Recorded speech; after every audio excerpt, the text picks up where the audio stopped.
Meie tutvustame täna oma programmi, mida näete siin nende lõikudena, mida meie inimesed kannavad. Peamiseks sõnumiks saab meil seekord võitlus bürokraatiaga.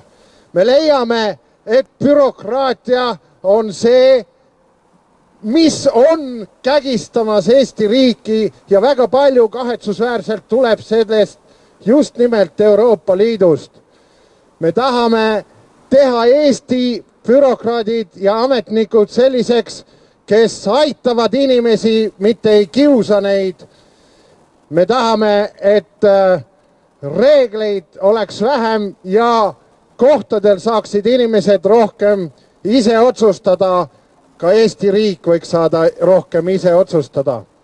Me oleme tegemas uut poliitikat, inimestele lähedal olevat poliitikat, kus kõik saavad osaleda, ei pea reageerima.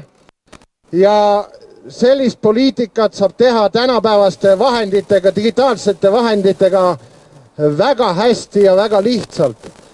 Euroopa Liidus me oleme koostööd tegemas jõududega, kes ei osale nii-öelda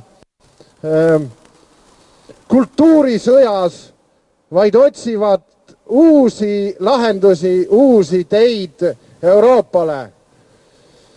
Ja siinkohal tahan ma tutvustada meie kandidaate, kõigepealt loomulikult iseennast. Kandidaat number 132. Saage tuttavaks kandidaat number 133. Lauri Tõnspoeg. Hurraa!